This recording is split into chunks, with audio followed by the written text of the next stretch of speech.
여러분들 혹시 하나님께서 부르실 때 어떤 사명을 혹시 하나님께서 주셨는지 한번 좀 이 시간 좀 묻고 싶습니다. 이렇게 그리스도인으로 부름받을 때 누구에게나 이렇게 사명을 주시는데 나의 사명은 무엇이었을까 이렇게 한번 생각해 보면 좋겠습니다. 저는 30대 이 마지막을 지나가는 그때 하나님께서 목회자로 먼저 부르심을 주셨어요. 그래서 뭐 가슴 벅찬 흥분도 있고 또 기쁨도 이렇게 막 느꼈습니다. 그러다가도 이렇게 슬며시 앞으로 어떻게 살아가야 되지 하는 걱정을 이제 하기 시작하면 그런 두려움과 염려 때문에 이렇게 괴롭기도 했던 기억이 있습니다.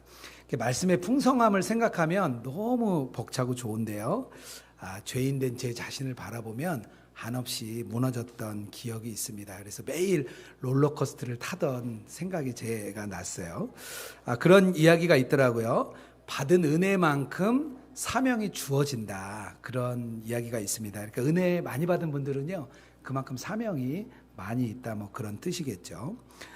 오늘 이렇게 자기의 사명을 한번 이렇게 잘 우리 모세를 통해서 좀 돌아봤으면 좋겠습니다. 오늘은 출애굽기 4장 전장을 오늘 좀 다루게 되는데요. 오늘 본문은 뒷부분만 제가 좀 읽었습니다. 3장에서 모세가 호렙산에서 하나님을 이렇게 만납니다. 그리고 놀라운 사명을 받게 되죠. 우리 이스라엘 백성을 애굽으로부터 가나안 땅으로 이렇게 출애굽하게 되는 그런 사명을 받게 됩니다. 뭐 놀라운 사명이죠.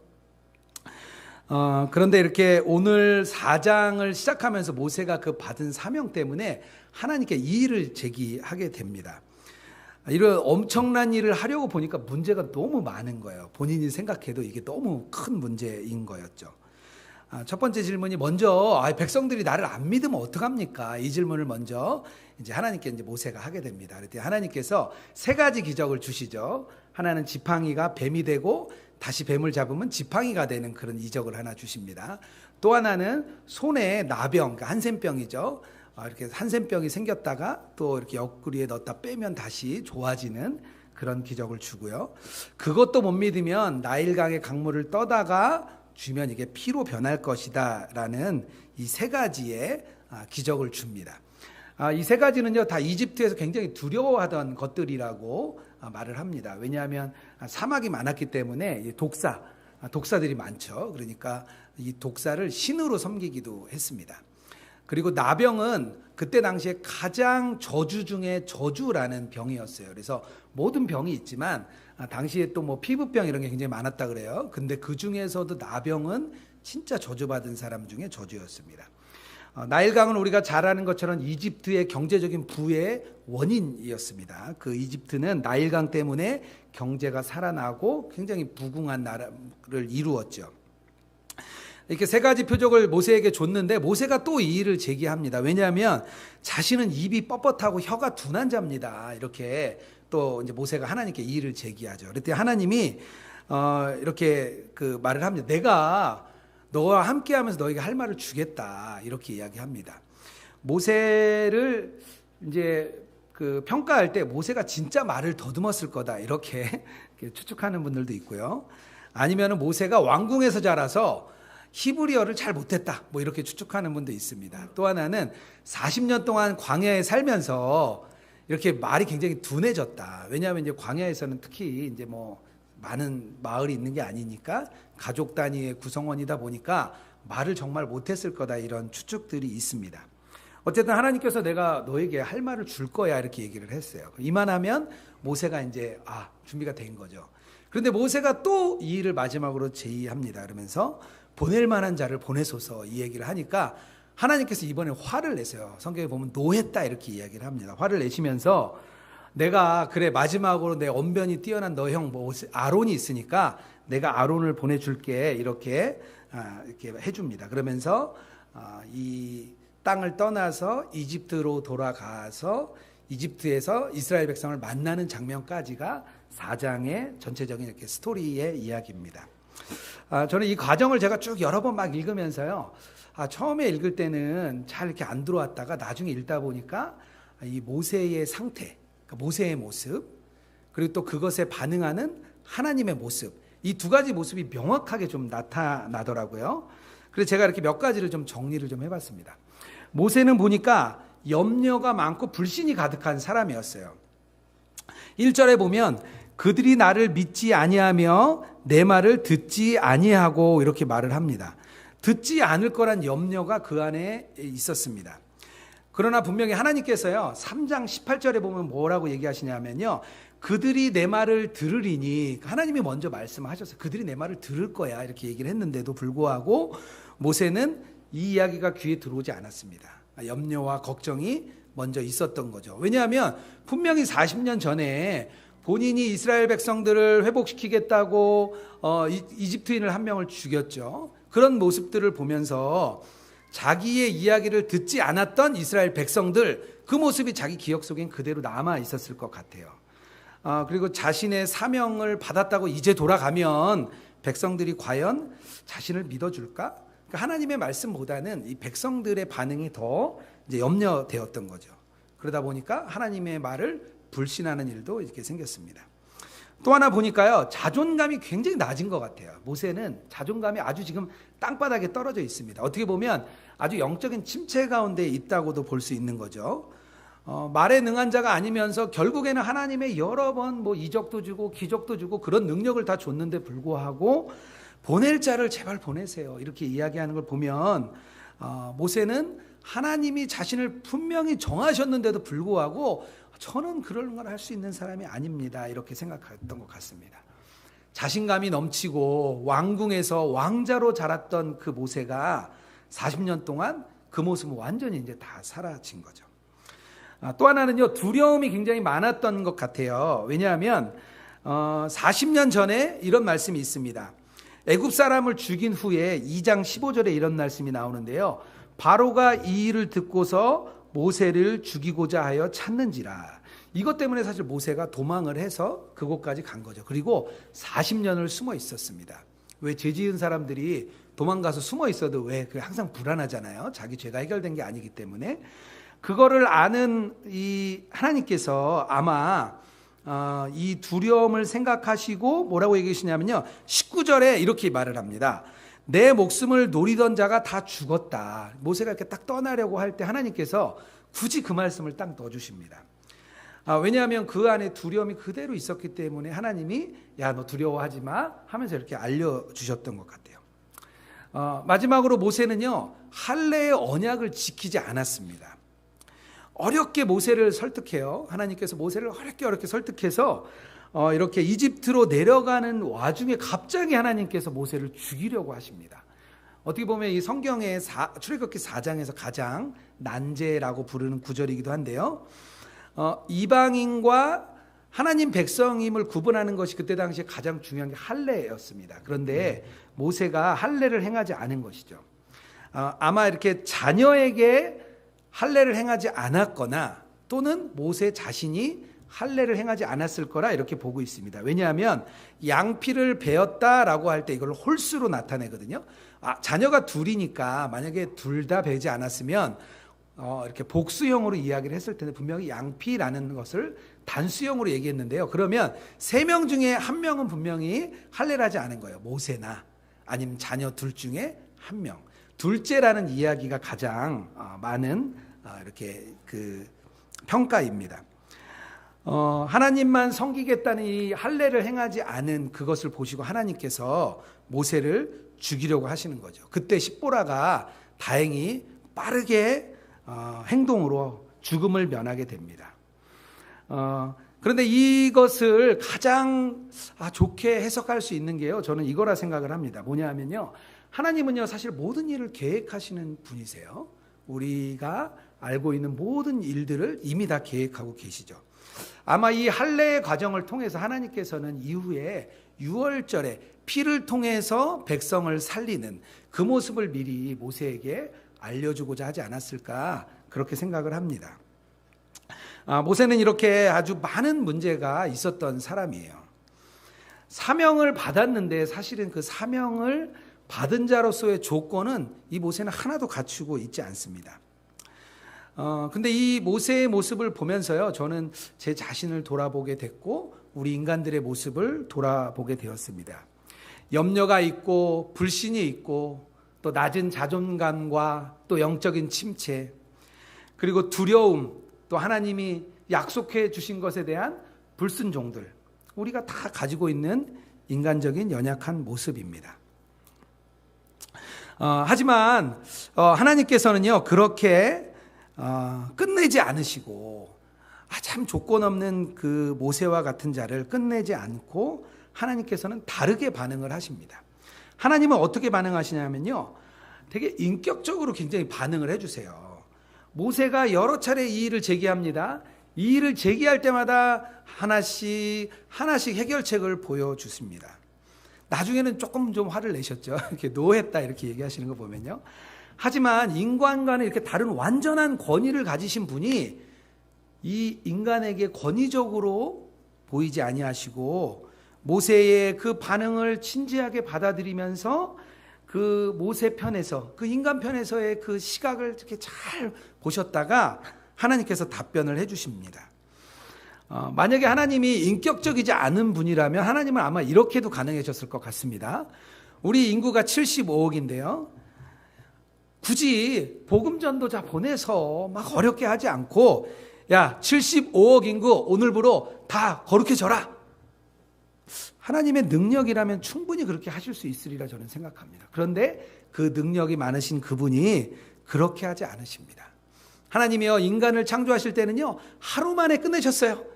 그것도 막 휘파람 불면서 내가 심히 좋았다 이렇게 이야기하셨습니다. 그런데 이스라엘 백성이라는 아주 작은 그 민족들 데리고 2000년 동안 피눈물을 흘리시면서 그들과 관계를 맺으십니다. 말라기 3장 7절에 이렇게 말합니다. 만군의 여호와가 이르노라, 너희 조상들의 날로부터 너희가 나의 규례를 떠나 지키지 아니하였도다. 그런즉 내게 돌아오라. 그리하면 나도 너희에게 돌아가리라. 이렇게 말씀하시고요, 하나님께서는 구약의 문을 닫으십니다. 그리고 세례 요한이 나타날 때까지 400년간 이스라엘 백성을 떠나시게 됩니다. 만약에 인간을 대하실 때 인격적으로 대하지 않으셨다면 이렇게 하지 않으셨을 겁니다. 하지만 하나님께서는요, 강요하는 분이 아니라 설득하는 분이세요. 우리의 마음을 계속해서 설득해 들어오십니다. 그리스도 내 마음의 집이란 책을 보면은요, 하나님께서 우리 마음을 들어오실 때 문을 하나 여실 때마다 문을 두드리시는 모습이 나옵니다. 우리의 마음도요, 마음대로 절대 하지 않으시는 분이에요. 그만큼 인격적으로 우리를 대해 주시는 그런 분입니다. 그럼에도 불구하고요, 하나님은 능력이 굉장히 많으신 분입니다. 모세에게 3가지 기적을 할 수 있도록 기적도 주시고요, 모세가 저는 말을 못합니다 이렇게 말할 때 하나님께서 뭐라고 얘기하시냐면요, 그 입 내가 만든 거야. 하나님께서 인간을 창조하셨다는 것을 말씀해 주고 계십니다. 하나님은요, 전능하신 능력을 갖고 계시지만 단 인격적으로 우리를 다루시기 때문에 이 능력을 함부로 보이시지 않는 그런 분입니다. 또 하나님은요, 인내하시는 분이에요. 모세가 계속해서 이야기하는데도요, 계속 인내하시면서 또 들어주고 하고 계십니다. 할례의 언약을 지키지 않은 모세, 아마 죽이시려고 했으면 이미 죽이셨을 거예요. 그런데 또 기회를 주시면서 하나님은 모세를 또 기다려 주십니다. 하나님의 가장 큰 모습이 있다면요, 저는 이거라 생각해요. 뭐냐면요, 앞서서 되게 인도하시는 그런 분이십니다. 하나님이 모세에게 이스라엘은 나의 장자야 이렇게 말을 하십니다. 하나님께서 두려워할 그 사람들을 이미 다 없애주세요. 또 이미 아론에게 먼저 가셔서 기쁘게 모세를 맞이하도록 아론에게 먼저 마음을 주십니다. 또 이스라엘 백성들에게 마음을 다 풀어주셔서 모세를 맞이할 수 있는 마음도 주십니다. 이미 모세보다 늘 앞서서 가시면서 하나님께서는 이렇게 인도하시는 그런 분이십니다. 오늘 출애굽기 4장에 나오시는 하나님의 그런 모습이세요. 이렇게 모세의 그런 인간적인 상태, 하지만 또 반응하시는 하나님의 모습, 이 모습에서 우리가 알 수 있는 것을 제가 한 3가지 정도 생각해 봤어요. 과연 사명 맡은 자는 어떤 자세로 나아가야 될까?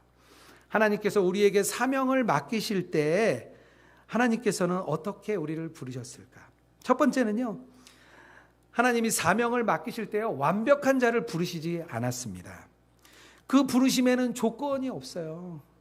왜냐하면요, 하나님이 하실 것이기 때문입니다.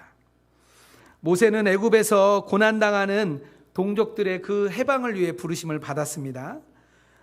모세의 모습을 보면요, 적임자가 아니에요. 제가 뽑았다면 아마 모세를 탈락시켰을 것 같아요. 저도 이렇게 교회 사역을 해보면서 깨달은 점이 있는데요, 이렇게 동역자를 부를 때 우리 성도님들께 이렇게 여러 번 권면을 합니다. 그런데 한 번 권면하고 두 번 권면했는데 계속 이렇게 거절하시는 분요, 아직 준비가 안 되신 분이에요. 그래서 저희가 알았어요. 이렇게 요청했을 때 거절하시는 분은 아직 준비가 안 되신 분이구나. 그래서 저는 더 이상 이제 말씀드리지 않습니다.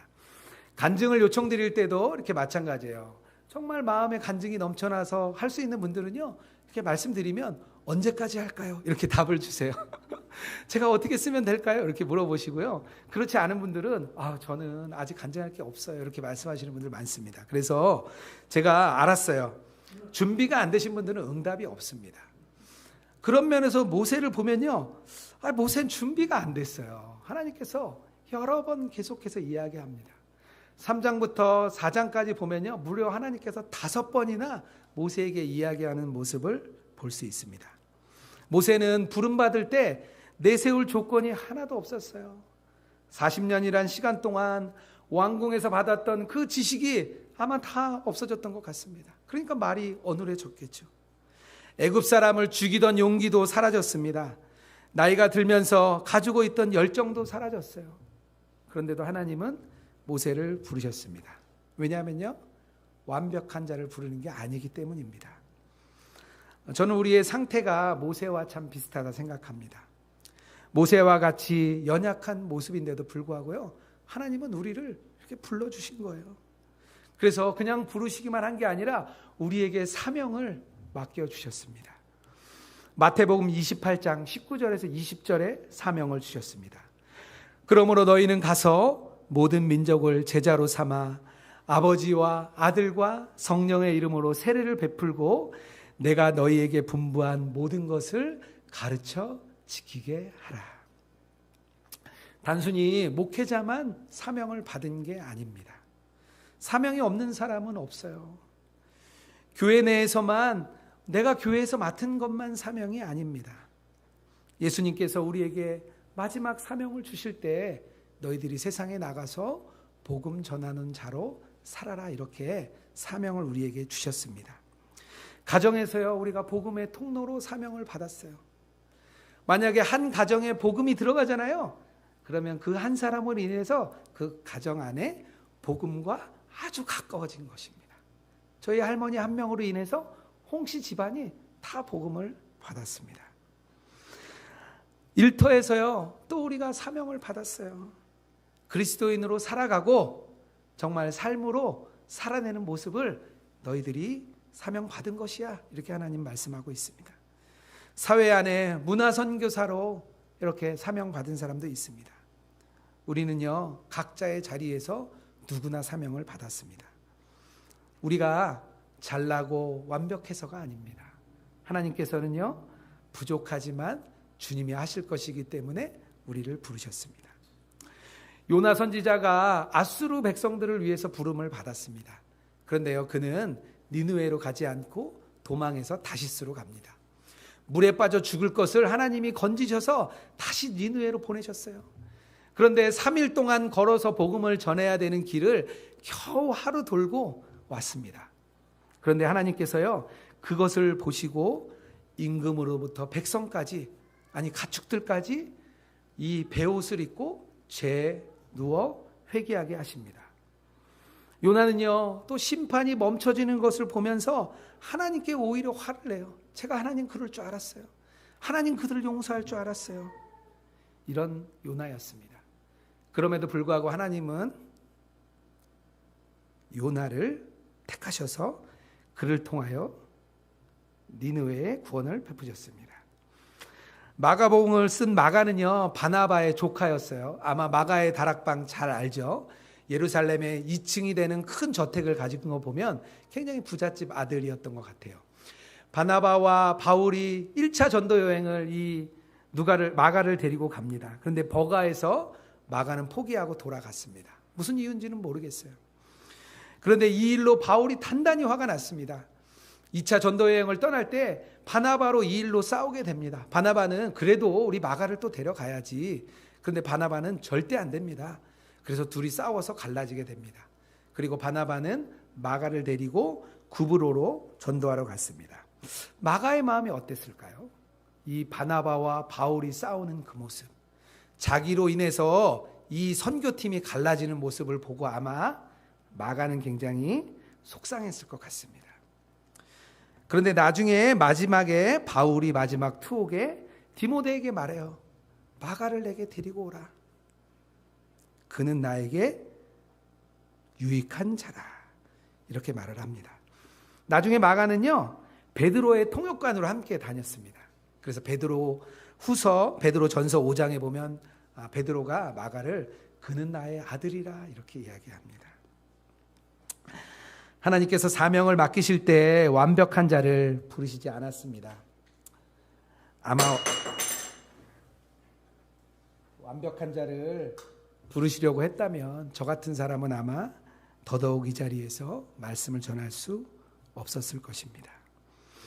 부족하고 자격 없는 저희들을 하나님이 부르신 것입니다. 이 하나님과 모세의 모습에서 또 볼 수 있는 두 번째는요, 사명이 있어도 우리의 마음이 흔들린다는 것입니다. 모세는 호렙산에서요, 그곳은 거룩한 곳이니 내 신을 벗으라 해서 신발을 벗었습니다. 그 자리는요, 하나님과 만나고 있는 아주 거룩한 자리입니다. 여호와께서 하나님의 그 임재 안에서 이 모세에게 사명을 주었습니다. 그럼에도 불구하고요, 모세는 마음이 계속 이렇게 저렇게 흔들리는 것을 볼 수 있습니다. 우리가 주님을 바라보고 주님과 동행하고 있어도요, 우리의 마음이 흔들리게 됩니다.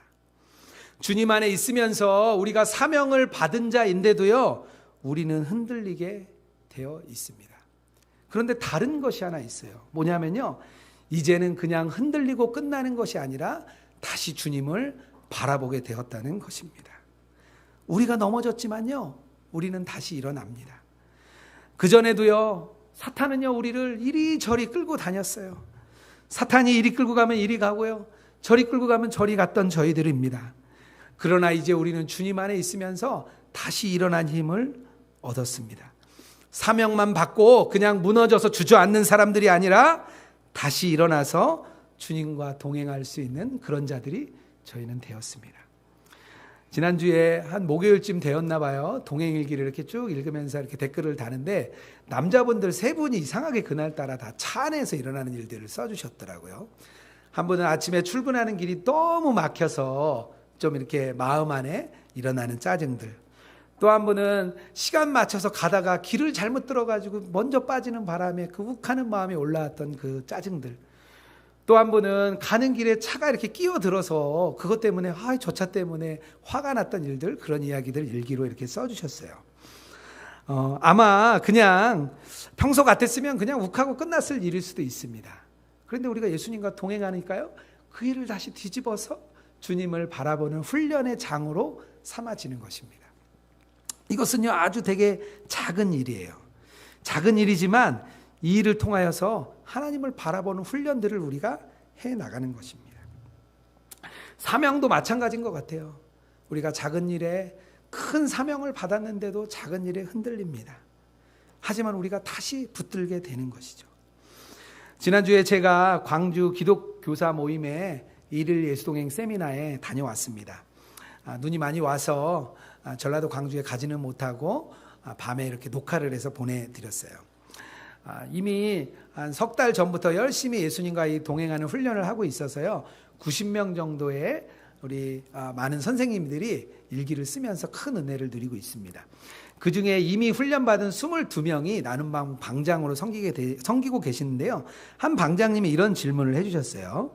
나눔방 구성원들 간에 갈등이 생겼을 때 그 방이 안전할까요? 나눔방 구성원을 바꿔야 되는 걸까요? 이런 질문을 해주셨습니다. 방장의 사명을 맡아서 잘 이렇게 해가고 계셨는데 나눔방 안에 이렇게 어려움이 생기신 거예요. 그것에 대한 질문을 해주셨습니다. 제가 이렇게 좀 답변을 좀 드렸어요. 하나 알아야 할 것이 있는데 나눔방은 도착지가 아니라 훈련장입니다. 교회도 저는 마찬가지라 생각합니다. 완성된 하나님의 나라를 향해 가는 부족한 사람들이 모여 있는 곳입니다. 이 나눔방은 작은 교회의 단위입니다. 나눔방을 세우는 것은 교회를 세우는 일입니다. 교회 안에 갈등이 생겼을 때 그분은 다른 교회로 보내고 좋아하는 분들만 교회에 남아 있다면 좋을까요? 그런 마음으로 나눔방을 좀 생각해 보시면 좋겠습니다. 이렇게 좀 답변을 드렸어요. 나눔방이 교회인 거죠. 저희가 3기 평신도 예수통일기 제자훈련을 하고 있습니다. 45명의 방장님들과 350여 명의 우리 훈련생들이 함께 하고 있습니다. 그런데 역시 방장님들이 많이 힘들어 하세요. 방장 사명을 맡았는데 함께하는 나눔방원들 때문에 힘들어 하십니다. 그래서 우리 구영선 간사님, 구영선 권사님께서 담당하고 계신데 이렇게 위로의 말씀을 그곳에 막 전해드렸습니다. 나눔방 방장이라는 사명을 맡아도요, 우리가 참 갈등이 있을 때가 많습니다. 아마 어떤 분들은 이렇게 생각할 수 있어요. 내가 사명을 맡았는데 문제도 없고 평안하고 평탄한 길로 가면 그것이 복된 사명일 거야, 이렇게 생각할 수도 있으리라 생각합니다. 하지만요, 진짜 복된 사명은요, 이렇게 울며 몸부림치고 갈등 속에서 다시 주님 바라보고 어려움 때문에 주님께 다시 매달리고 그리고 자신이 얼마나 죄인지 깨달아 회개하는 것, 그런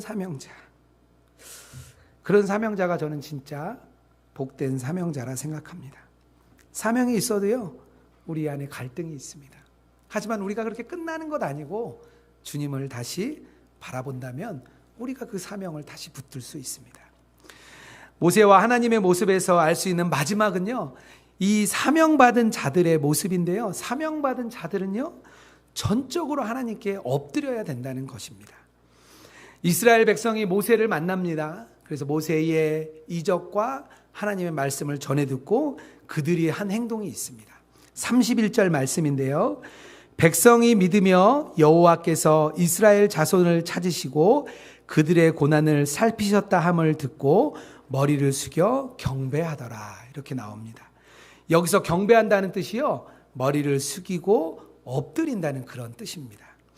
자발적으로 이루어지는 철저한 순종을 나타내는 표현이에요. 하나님의 권위를 인정하고 하나님의 뜻대로 내가 순종하겠습니다 라는 표현이 바로 경배한다, 엎드렸다는 표현입니다. 이제는요, 백성들이 할 일이 없어요.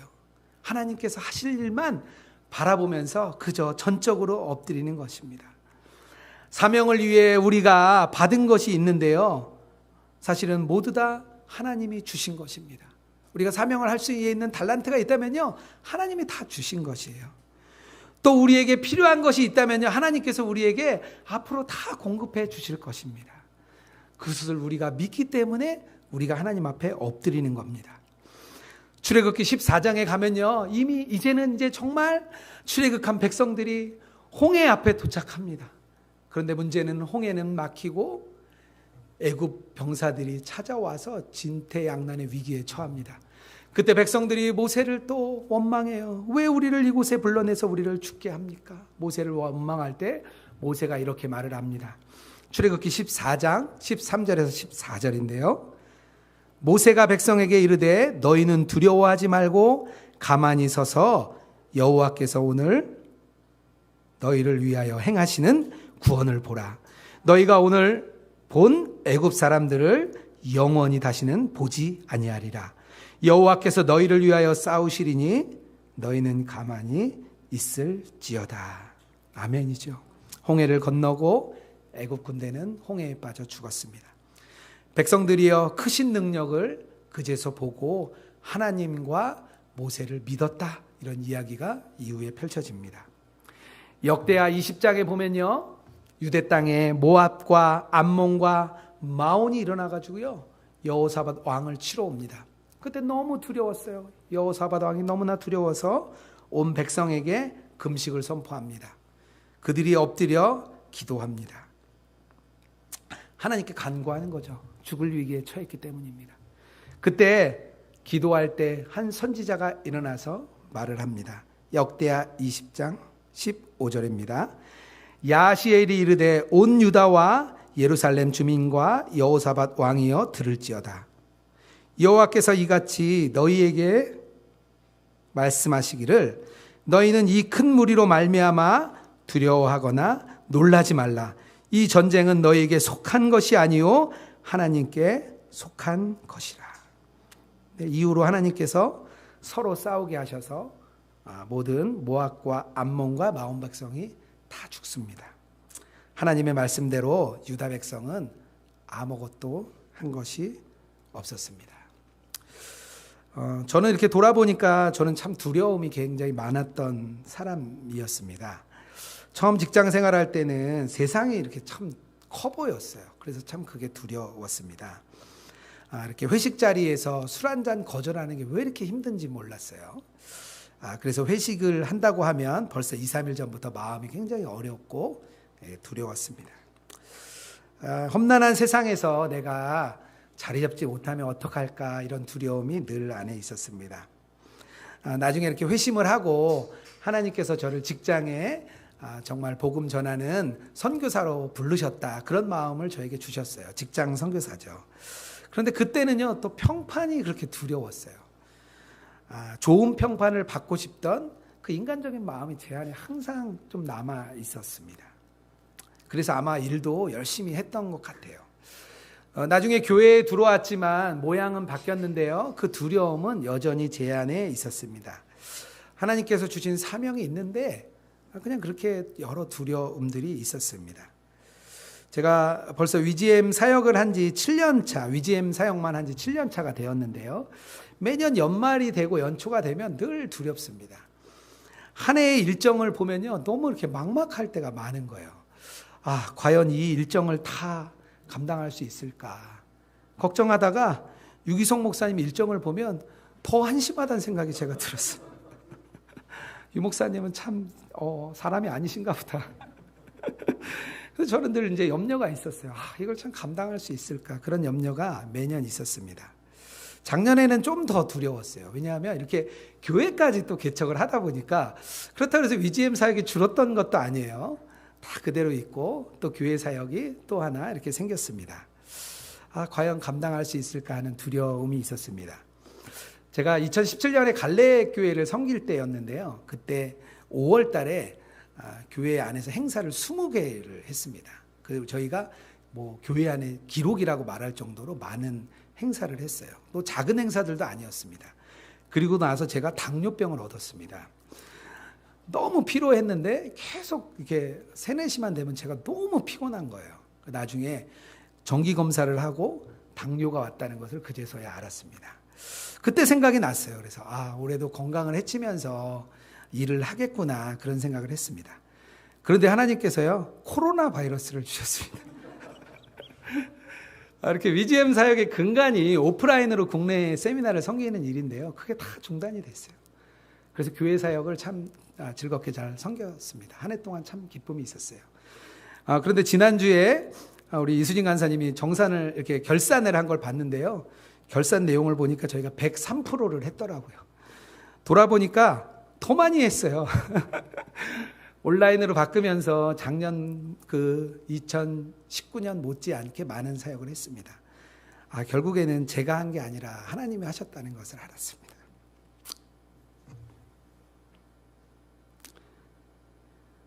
사명을 주시면 주님이 일하시는데 제 안에 두려움과 그냥 불신이 있었던 것 같아요. 저는 그냥 눈 감고 이렇게 하나님을 따라왔습니다. 우리 사랑하는 성도님들께 좀 묻고 싶습니다. 어떤 사명을 갖고 계십니까? 하나님께서 우리에게 사명을 맡기실 때 완전한 자를 부리지 않은 것은요 너무나 감사한 일입니다. 우리가 할 수 있는 것은 전적으로 하나님께 엎드려서 하나님의 일하심을 기다리는 것입니다. 주님의 부르심 앞에 전적으로 순종하며 그 사명을 감당하는 저와 여러분 되기를 주님의 이름으로 축복합니다.